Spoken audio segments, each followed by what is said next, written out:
Hello everyone, welcome to my YouTube channel my future टेंसी। आज हम आप सभी के लिए बिहार शिक्षक भर्ती 4.0 इसके लिए साइंस का मोस्ट इंपॉर्टेंट क्वेश्चन लेकर के आए हैं। ये जितने भी क्वेश्चन है टोटल बिहार के किसी न किसी एग्जाम में पूछे गए क्वेश्चन है। इसके साथ साथ बीपीएससी TRE 1, TRE 2, TRE 3 और री एग्जाम वाला भी क्वेश्चन इस सीरीज में करवाया जाएगा। अगर आप लोग बिहार शिक्षक भर्ती की तैयारी कर रहे हैं तो आप लोग चैनल को सब्सक्राइब करके बेल आइकन को प्रेस कर दीजिए, क्योंकि यहाँ पे जो है केवल बिहार शिक्षक भर्ती की ही तैयारी करवाई जा रही है। तो आप लोग अगर बिहार में किसी भी एग्जाम में साइंस का क्वेश्चन पूछा गया है तो इस सीरीज में आप लोगों को करवाया जाएगा। तो आप लोग चैनल को सब्सक्राइब करके बेल आइकन को प्रेस जरूर करिएगा। तो चलिए स्टार्ट करते हैं। फर्स्ट क्वेश्चन देखिए, एड्स रोग का जनक है। बताइए एड्स रोग जो है यह किसके कारण होता है? बताइए जीवाणु के कारण होता है, विषाणु के कारण होता है, कवक शैवाल के कारण होता है या फिर कवक के कारण होता है? तो देखिए एड्स जो होता है ये वायरस विषाणु से होने वाला रोग है। ऑप्शन नंबर सेकंड जो है करेक्ट आंसर हो जाएगा। देखिए वायरस से होने वाले अन्य रोग जो होते हैं एड्स, पोलियो, इन्फ्लुएंजा, चेचक, खसरा, रेबीज, हर्पीज जो है ये विषाणु से होने वाले रोग हैं। अगर पूछेगा जीवाणु और या फिर बैक्टीरिया से होने वाला रोग कौन कौन सा है तो टीटनेस, हैजा, टाइफाइड, क्षय रोग, डिप्थीरिया, प्लेग, काली खांसी, निमोनिया, कोढ़, गोनेरिया, सिफिलिस, ये सब जो होते हैं टोटल जीवाणु से होने वाले रोग हैं। इसे भी आप लोगों को याद रखना है। चलिए नेक्स्ट क्वेश्चन पे चलते हैं। अगला क्वेश्चन देखिए, निम्नलिखित में से कौन सा अंग मनुष्य के मादा प्रजनन से संबंधित नहीं है? तो बताइए निम्नलिखित में से कौन सा अंग है जो मनुष्य के मादा प्रजनन से संबंधित नहीं है? बताइए गर्भाशय है, अंडवाहिका है, शुक्रवाहिका है या फिर अंडाशय है? तो देखिए शुक्रवाहिका जो होता है यह नर प्रजनन से संबंधित है। ऑप्शन नंबर थर्ड जो है करेक्ट आंसर हो जाएगा। जबकि गर्भाशय, अंडवाहिका और अंडाशय जो है ये मादा प्रजनन अंग है। तो इसका ऑप्शन नंबर थर्ड जो है करेक्ट आंसर हो जाएगा। चलिए नेक्स्ट क्वेश्चन पे चलते हैं। अगला क्वेश्चन है, कौन सा जंतु चीरडिंबता दर्शाता है? तो बताइए कौन सा जंतु है जो चीरडिंबता दर्शाता है? बताइए इसका करेक्ट आंसर क्या हो जाएगा? तो देखिए इसका करेक्ट आंसर है फाइनोसोमा जो होता है ये चीरडिंबता दर्शाता है। ऑप्शन नंबर थर्ड जो है करेक्ट आंसर हो जाएगा। चलिए नेक्स्ट क्वेश्चन पे चलते हैं। अगला क्वेश्चन देखिए, मानव के रुधिर का विडाल टेस्ट किसके संक्रमण को दर्शाता है?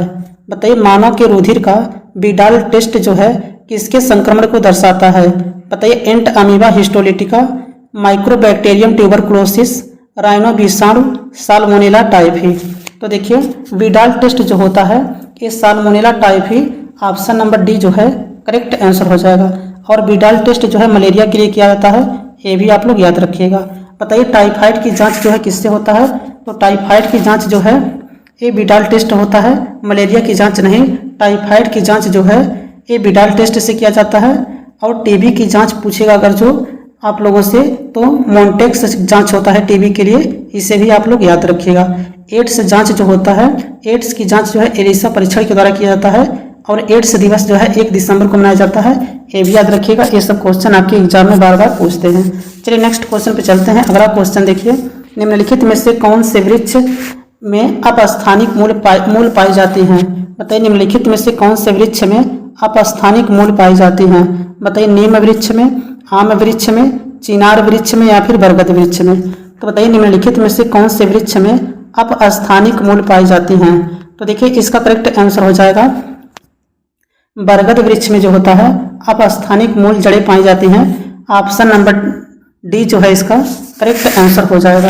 चलिए नेक्स्ट क्वेश्चन पे चलते हैं। अगला क्वेश्चन देखिए, पक्षियों के में तेल अथवा प्रीण ग्रंथि किस भाग में होती है? बताइए पक्षियों में तेल अथवा प्रीण ग्रंथि जो है किस भाग में होती है? बताइए पूरे शरीर पर होता है, पंखों पर होता है, पूंछ के आधार भाग पर होता है, पैरों के नजदीक होता है? तो बताइए पक्षियों में तेल अथवा प्रीण ग्रंथियां जो हैं किस भाग में होती हैं? तो देखिए इसका करेक्ट आंसर हो जाएगा पूंछ के आधार भाग पर। ऑप्शन नंबर थर्ड जो है इसका करेक्ट आंसर हो जाएगा। चलिए नेक्स्ट क्वेश्चन पे चलते हैं। अगला क्वेश्चन देखिए, वह पादप है जिसमें बीज फलों के भीतर होते हैं? बताइए वह कौन सा पादप है जिसमें बीज जो है फलों के भीतर होते हैं? बताइए एंजियोस्पर्म है, टोरिडोफाइटा है, जिम्नोस्पर्म है या फिर ब्रायोफाइटा है? तो बताइए वह पादप है जिसमें बीज फलों के भीतर होते हैं। तो देखिए इसका करेक्ट आंसर हो जाएगा एंजियोस्पर्म, इसी को आवृत्त बीजी भी कहते हैं। तो इसका ऑप्शन नंबर फर्स्ट जो है करेक्ट आंसर हो जाएगा। चलिए नेक्स्ट क्वेश्चन पे चलते हैं। अगला क्वेश्चन देखिए, निम्न में से कौन सा एक रूपांतरित तना है? बताइए निम्नलिखित में से कौन सा एक रूपांतरित तना का उदाहरण है? बताइए आलू है, गाजर है, शकरकंद है या फिर मूली है? तो बताइए रूपांतरित तना का उदाहरण निम्नलिखित में से कौन सा है? तो देखिए इसका करेक्ट आंसर हो जाएगा आलू। ऑप्शन नंबर फर्स्ट जो है इसका करेक्ट आंसर हो जाएगा। आलू जो होता है ये रूपांतरित तना का उदाहरण होता है। ऑप्शन नंबर फर्स्ट जो है इसका करेक्ट आंसर हो जाएगा। आप लोग ये बताइए कि आलू और ओल जो है एक कंद है या फिर प्रकंद है? बताइए आलू और ओल जो होता है यह कंद होता है या फिर प्रकंद होता है? तो देखिए एक कंद होता है और अदरक और हल्दी जो होता है ये प्रकंद होता है। ये भी आपके एग्जाम में पूछता है। अगर प्याज और लहसुन की बात करेगा तो ये सलकंद होता है और बेंडा और केसर जो होता है ये धनकंद होता है। यहाँ से भी आपके एग्जाम में क्वेश्चन पूछे जाते हैं, तो इसे भी आप लोग याद रखिएगा। चलिए नेक्स्ट क्वेश्चन पे चलते हैं। अगला क्वेश्चन देखिए, अंतः श्वसन तभी होता है जब वायुमंडलीय दाब से फेफड़ों का दाब कम हो ज़्यादा हो, बराबर या फिर ज़्यादा हो। तो बताइए अंतः श्वसन तभी होता है जब वायुमंडलीय दाब से फेफड़े का दाब कम या ज़्यादा हो। तो बताइए इसका करेक्ट आंसर क्या हो जाएगा? तो देखिए इसका करेक्ट आंसर है ऑप्शन नंबर फर्स्ट, जब कम हो। इसका ऑप्शन नंबर फर्स्ट जो है करेक्ट आंसर हो जाएगा। चलिए नेक्स्ट क्वेश्चन पे चलते हैं। अगला क्वेश्चन देखिए इसमें से कौन सा गलत है ये आपको बताना है। बताइए मधुमक्खी दिया है मौना पालन, मछली दिया है मत्स्यकी, पक्षी दिया है उदाकरण, रेशम कीट दिया है रेशम कीट पालन। तो बताना है इसमें से कौन सा गलत है। तो देखिए पक्षी जो है ये ऑप्शन नंबर थर्ड जो है गलत है। मधुमक्खी पालन को मौना पालन भी कहते हैं और इसी को एपी कल्चर भी कहते हैं। तो देखिए अगर आप लोग एपी कल्चर की ओर पढ़ के गए होंगे तो आप लोग गलत कर दिए होंगे। मधुमक्खी पालन जो होता है इसे मौना पालन कहते हैं और एपी कल्चर दोनों कहते हैं। ये बात आप लोग याद रखिएगा। देखिए मछली जो होता है इसी को मत्स्यकी भी कहते हैं और पेशी कल्चर भी कहते हैं। तो ये बात आप लोग दोनों याद रखिएगा। देखिए पक्षी जो होता है पक्षी को ओर्निथियो पालन कहते हैं और इसी को पोल्ट्री पक्षी पालन भी कहते हैं। ये भी आप लोगों को याद होना चाहिए।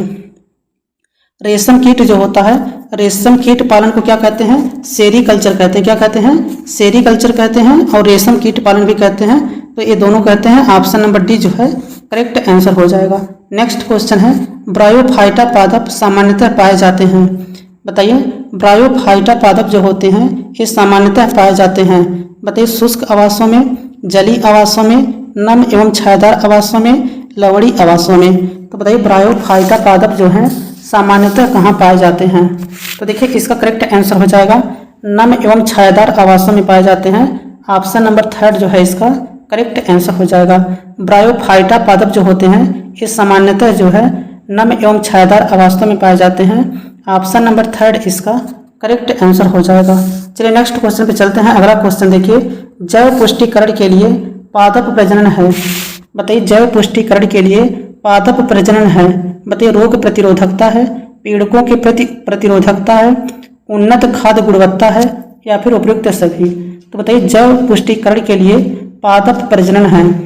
तो देखिए इसका करेक्ट आंसर हो जाएगा ऑप्शन नंबर डी, उपयुक्त सभी जो है इसका करेक्ट आंसर हो जाएगा। चलिए नेक्स्ट क्वेश्चन पे चलते हैं। अगला क्वेश्चन देखिए, अम्लीय जठर रस द्वारा स्रावित होता है।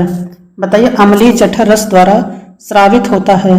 बताइए मुख गुहा, मलाशय, अग्नाशय या फिर आमाशय। तो बताइए अम्लीय जठर रस जो है किसके द्वारा स्रावित होता है? तो देखिए इसका करेक्ट आंसर हो जाएगा आमाशय। ऑप्शन नंबर डी जो है करेक्ट आंसर हो जाएगा।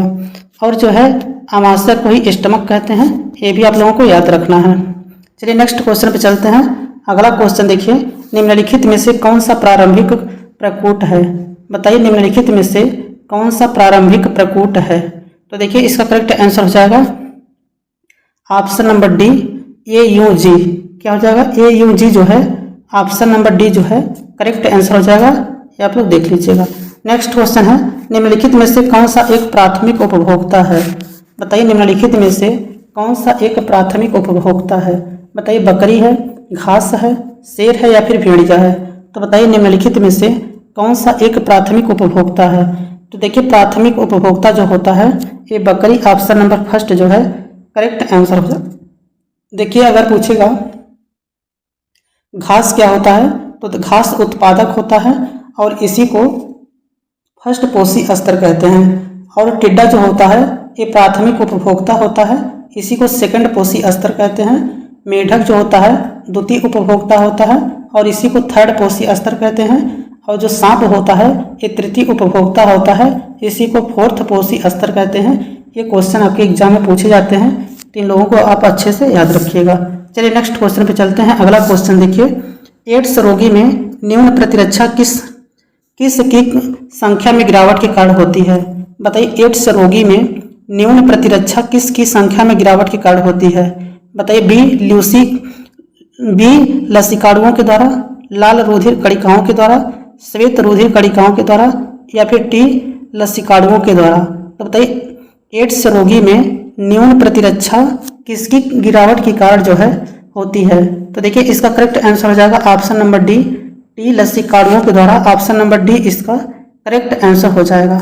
चलिए नेक्स्ट क्वेश्चन पे चलते हैं। अगला क्वेश्चन देखिए, वह लक्षण जिन पर 5 जगत वर्गीकरण आधारित था।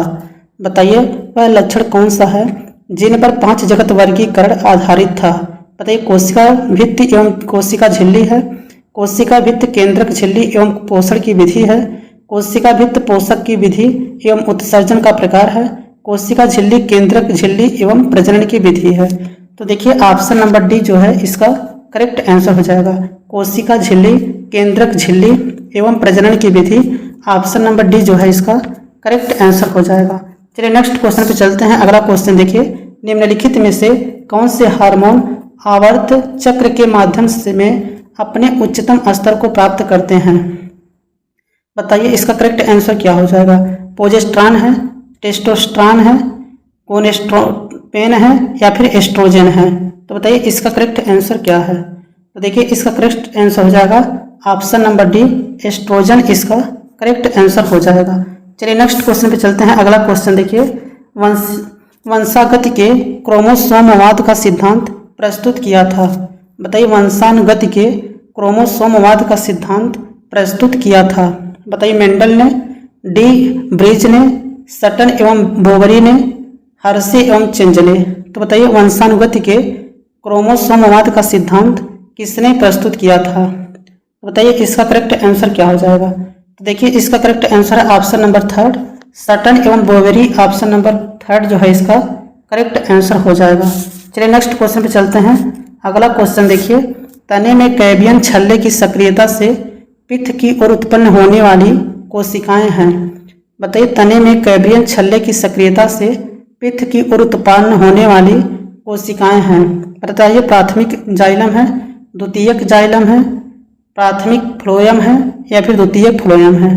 तो बताइए इसका करेक्ट आंसर क्या हो जाएगा? तो देखिए इसका करेक्ट आंसर है द्वितीयक जाइलम। ऑप्शन नंबर सेकंड जो है करेक्ट आंसर हो जाएगा।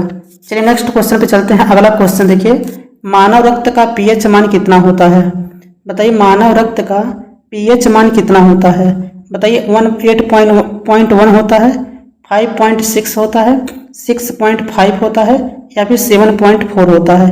तो देखिए मानव रक्त का जो पीएच मान होता है ये 7.4 अम्लीय नहीं बल्कि क्षारीय होता है। तो इसका ऑप्शन नंबर डी जो है करेक्ट आंसर हो जाएगा। मानव रक्त का पीएच मान जो है 7.4 क्षारीय। ऑप्शन नंबर डी जो है करेक्ट आंसर हो जाएगा। नेक्स्ट क्वेश्चन है, विश्व जैव विविधता दिवस निम्नलिखित में से किस दिन मनाया जाता है? बताइए विश्व जैव विविधता दिवस जो है निम्नलिखित में से किस दिन मनाया जाता है? बताइए 22 जून को मनाया जाता है, 22 मार्च को मनाया जाता है, 22 अप्रैल को मनाया जाता है या फिर 22 मई को मनाया जाता है? तो बताइए विश्व जैव विविधता दिवस जो है निम्नलिखित में से किस दिन मनाया जाता है? तो देखिए इसका करेक्ट आंसर हो जाएगा, इसका करेक्ट आंसर हो जाएगा 22 मई। ऑप्शन नंबर डी जो है करेक्ट आंसर हो जाएगा। 22 मई को जो है विश्व जैव विविधता दिवस मनाया जाता है। ऑप्शन नंबर डी जो है इसका करेक्ट आंसर हो जाएगा। चलिए नेक्स्ट क्वेश्चन पे चलते हैं। अगला क्वेश्चन देखिए, क्योटो प्रोटोकॉल किससे संबंधित है? बताइए क्योटो प्रोटोकॉल जो है किससे संबंधित है? बताइए जैव विविधता की हानि से संबंधित है, ग्लोबल वार्मिंग से संबंधित है, अम्ल वर्षा से संबंधित है, ओजोन परत का क्षय से संबंधित है? तो बताइए क्योटो प्रोटोकॉल जो है यह किससे संबंधित है? तो देखिए क्योटो प्रोटोकॉल जो है ये संबंधित है ग्लोबल वार्मिंग से। ऑप्शन नंबर सेकंड जो है इसका करेक्ट आंसर हो जाएगा। क्योटो प्रोटोकॉल जो है ग्लोबल वार्मिंग से संबंधित है, जिसका उद्देश्य जो है कार्बन डाइऑक्साइड उत्सर्जन और ग्रीन हाउस गैस को प्रबंध और उन्हें कम करना है। तो इसका ऑप्शन नंबर सेकंड जो है करेक्ट आंसर हो जाएगा। और प्रोटोकॉल जो था क्योटो प्रोटोकॉल, ये 1997 में जापान में एक सम्मेलन में अपनाया गया था और 16 फरवरी 2005 को अंतर्राष्ट्रीय कानून बन गया था। ये भी बात आप लोग याद रखिएगा। अगर पूछेगा कि ओजोन दिवस जो है कब मनाया जाता है, तो आप लोग याद रखिएगा 16 सितंबर को एक क्वेश्चन जो है आपके एग्जाम में पूछा जाता है कि ओजोन दिवस जो है कब मनाया जाता है। तो आप लोग याद रखिएगा 16 सितंबर इसका करेक्ट आंसर हो जाएगा। चलिए नेक्स्ट क्वेश्चन पे चलते हैं। अगला क्वेश्चन देखिए,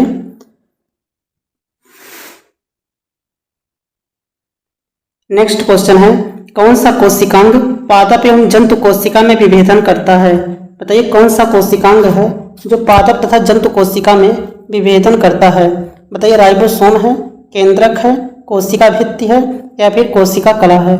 तो बताइए कौन सा कोशिकांग है जो पादप कोशिका तथा जंतु कोशिका में विभेदन करता है। तो देखिए इसका ऑप्शन नंबर सेकंड जो है केंद्रक करेक्ट आंसर हो जाएगा। ऑप्शन नंबर सेकंड केंद्रक जो है इसका करेक्ट आंसर हो जाएगा। देखिए इसका जो है ऑप्शन नंबर थर्ड हो जाएगा। कोशिका भित्त जो होता है ये पादप कोशिका तथा जंतु कोशिका में विभेदन करता है। तो इसका ऑप्शन नंबर थर्ड जो है करेक्ट आंसर हो जाएगा। बताइए कवक की कोशिका भित्त जो है किसकी बनी होती है। बताइए कवक की कोशिका भित्त जो है ये किसकी बनी होती है। तो काइटिन की बनी होती है, ये भी आप लोग याद रखिएगा। नेक्स्ट क्वेश्चन देखिए, डोडो क्या है। बताइए डोडो जो होता है यह क्या है। लुप्त प्राय पक्षी है, विलुप्त जानवर है, विलुप्त पक्षी है या फिर लुप्त प्राय जानवर है। तो बताइए डोडो जो है यह क्या है। तो देखिए डोडो जो होता है ये विलुप्त पक्षी है। ऑप्शन नंबर थर्ड जो है करेक्ट आंसर हो जाएगा। डोडो जो है एक विलुप्त पक्षी है। ऑप्शन नंबर थर्ड जो है इसका करेक्ट आंसर हो जाएगा। नेक्स्ट क्वेश्चन है कोकिन का अतिरिक्त खुराक का कारण है। बताइए कोकिन का अतिरिक्त खुराक का कारण है। बताइए इसका करेक्ट आंसर क्या हो जाएगा। कोकिन जो होता है इसका अतिरिक्त खुराक का कारण क्या होता है। बताइए हाइपोक्सिया होता है जिसे ऑक्सीजन की कमी कहते हैं, या फिर हेलुसिनेशन है जिसे विभ्रम कहते हैं, या फिर एपिलेप्सी है जिसे मिर्गी कहते हैं, या फिर इंसोनिया है जिसे अनिद्रा कहते हैं। तो बताइए कोकिन का अतिरिक्त खुराक का कारण क्या है। तो देखिए हेलुसिनेशन ऑप्शन नंबर सेकंड जो है इसका करेक्ट आंसर हो जाएगा। हेलुसिनेशन जो है ऑप्शन नंबर सेकंड इसका करेक्ट आंसर हो जाएगा। चलिए नेक्स्ट क्वेश्चन पे चलते हैं। अगला क्वेश्चन देखिए, ऊर्जा पिरामिड अवस्था में होता है। तो बताइए ऊर्जा पिरामिड जो है ये किस अवस्था में होता है।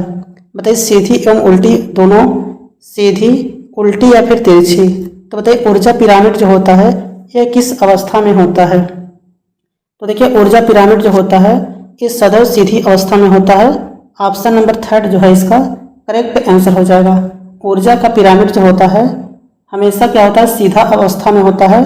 तो इसका ऑप्शन नंबर सेकंड जो है करेक्ट आंसर हो जाएगा। नेक्स्ट क्वेश्चन है निम्नलिखित में से कौन सी खाद्य श्रृंखला सही है। बताइए निम्नलिखित में से कौन सी खाद्य श्रृंखला सही है। बताइए पादप टिड्डा पक्षी, पादप पक्षी घास, पादप प्लावक सिंह, पादप प्लावक जंतु प्लावक और सिंह। तो बताइए निम्नलिखित में से कौन सी खाद्य श्रृंखला सही है। तो देखिए पादप को टिड्डा खाएगा, टिड्डा को पक्षी खाएगी। ऑप्शन नंबर फर्स्ट जो है करेक्ट आंसर हो जाएगा। चलिए नेक्स्ट क्वेश्चन पे चलते हैं। अगला क्वेश्चन देखिए, किस विटामिन की कमी से रतौंधी होता है। बताइए निम्नलिखित में से किस विटामिन की कमी से रतौंधी होता है। बताइए विटामिन सी से, विटामिन ए से, विटामिन के से या फिर विटामिन बी से। तो देखिए रतौंधी जो है विटामिन ए की कमी से होता है। ऑप्शन नंबर सेकंड जो है इसका करेक्ट आंसर हो जाएगा। और विटामिन ए का रासायनिक नाम पूछेगा तो क्या होता है, रेटिनॉल होता है, इसे भी आप लोग याद रखिएगा।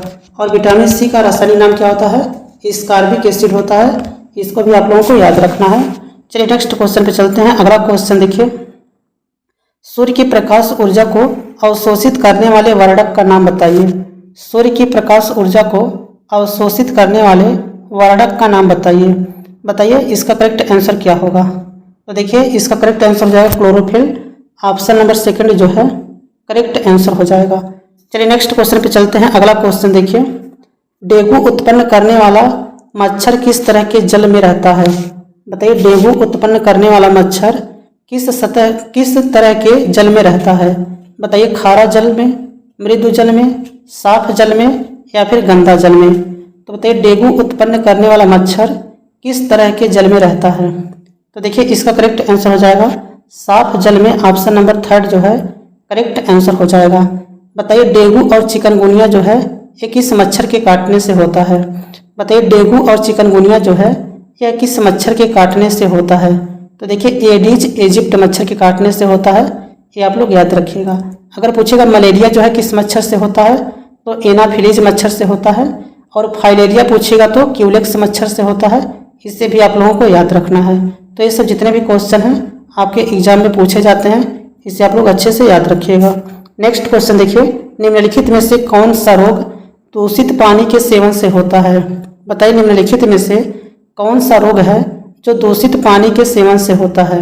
बताइए, टीबी है, हैजा है, मलेरिया है या फिर नजला है? तो देखिए, हैजा जो होता है ये दूषित पानी से फैलने वाला रोग है। ऑप्शन नंबर 2 जो है करेक्ट आंसर हो जाएगा। हैजा की बात करें, पेचिस की बात करें, पोलियो की बात करें, डायरिया की बात करें, टाइफाइड की बात करें, तो ये सब जो है दूषित जल से होने वाला रोग है, इसे आप लोग याद रखिएगा। चलिए नेक्स्ट क्वेश्चन पे चलते हैं। अगला क्वेश्चन देखिए, धूम्रपान से होता है।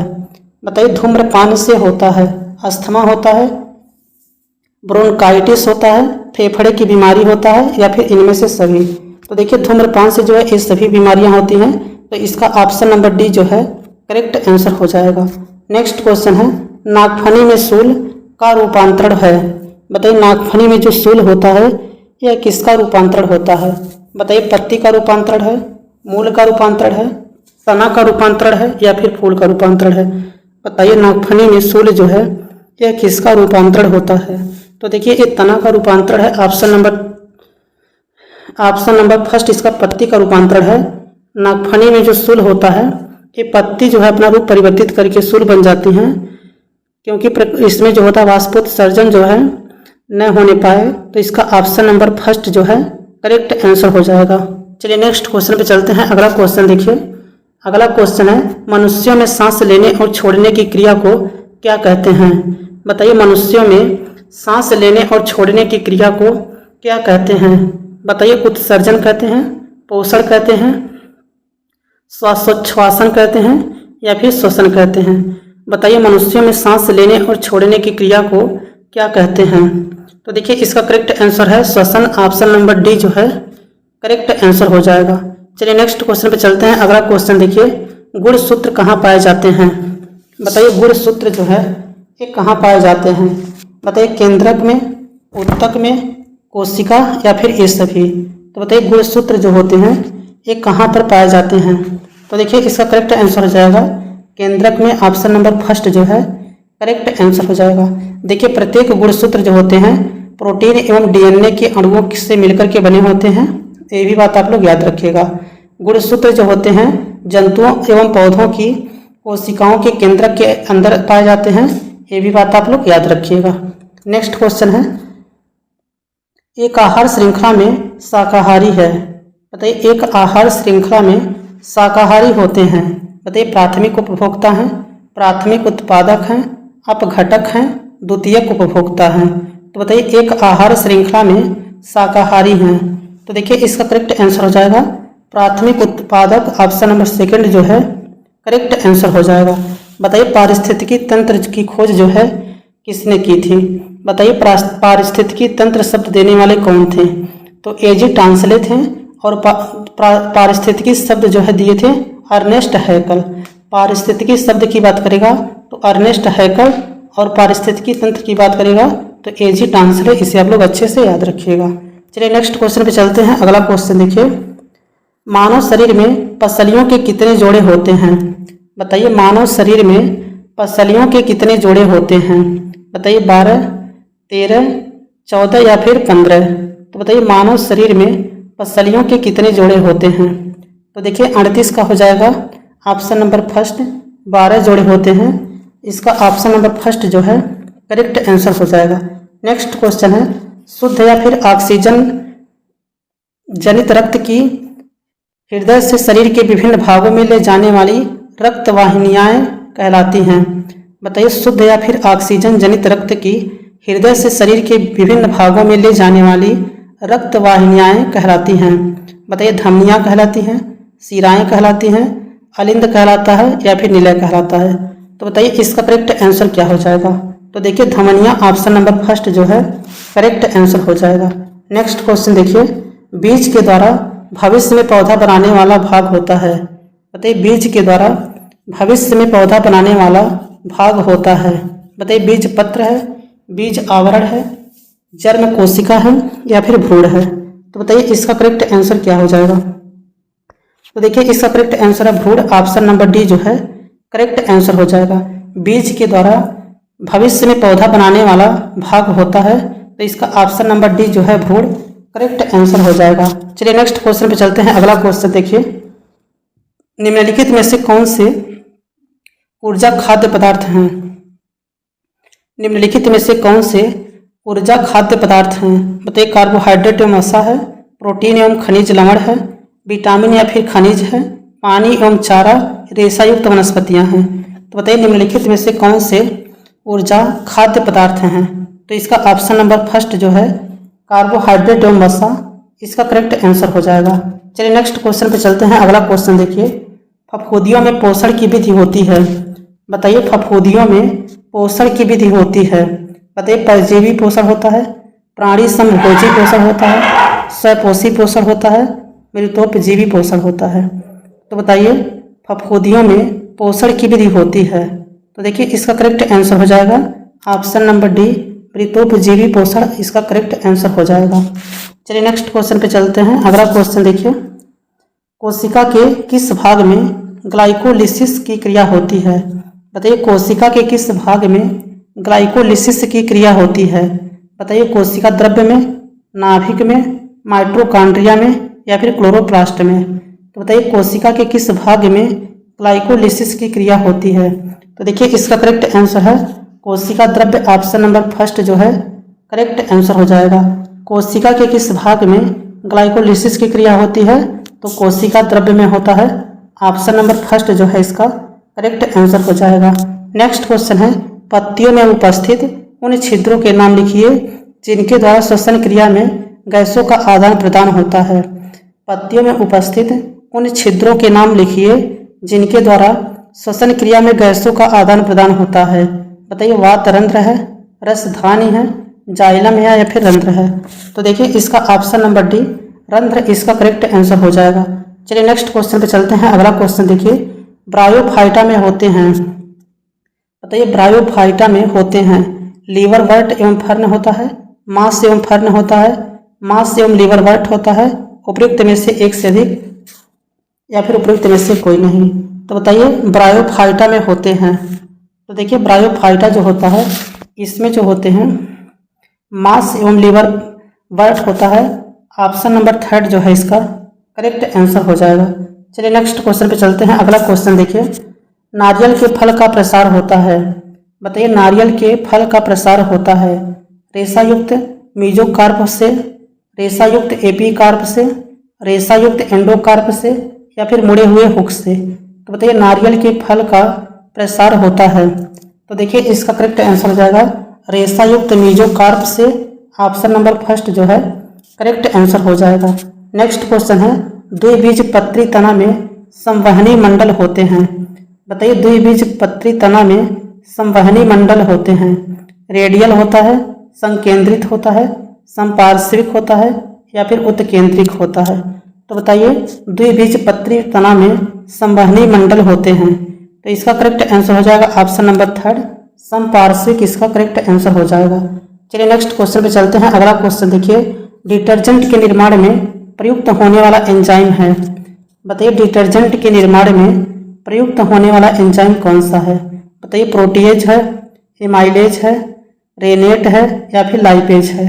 तो बताइए डिटर्जेंट के निर्माण में प्रयुक्त होने वाला एंजाइम कौन सा है। तो देखिए इसका करेक्ट आंसर हो जाएगा प्रोटीएज, ऑप्शन नंबर फर्स्ट जो है इसका करेक्ट आंसर हो जाएगा। चलिए नेक्स्ट क्वेश्चन, अगला क्वेश्चन देखिए, क्रॉसिंग ओवर में होता है। बताइए क्रॉसिंग ओवर में होता है गुणसूत्रों का दोहराव होता है, गुणसूत्रों का विलोपन होता है, आनुवांशिक सामग्री का आदान प्रदान होता है, या फिर गुणसूत्रों का संकलन होता है। तो बताइए क्रॉसिंग ओवर में होता है। तो देखिए क्रॉसिंग ओवर में जो होता है ये आनुवांशिक सामग्री का आदान प्रदान होता है। ऑप्शन नंबर 3 जो है करेक्ट आंसर हो जाएगा। क्रॉसिंग ओवर में जो है आनुवांशिक सामग्री का आदान प्रदान होता है। ऑप्शन नंबर 3 जो है इसका करेक्ट आंसर होगा। चलिए नेक्स्ट क्वेश्चन पे चलते हैं। अगला क्वेश्चन देखिए, प्रजातियों के विकास के प्राकृतिक चयन का सिद्धांत दिया था। बताइए प्रजातियों के विकास के प्राकृतिक चयन का सिद्धांत दिया था। बताइए मेंडल ने, डार्विन ने, लैमार्क ने, या फिर बीजमान ने। तो देखिए नेचुरल सिलेक्शन का सिद्धांत देने वाले कौन थे? ये चार्ल्स डार्विन थे। ऑप्शन नंबर 2 जो है करेक्ट आंसर हो जाएगा। अगर वीडियो आप लोगों को अच्छा लगा हो तो वीडियो को लाइक कर दीजिएगा।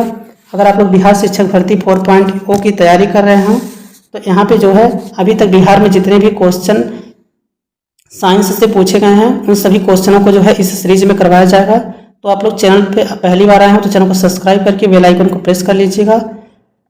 तो चलिए इसके आगे जो है कल वीडियो आप लोगों को मिलेगा। Thanks for watching this video.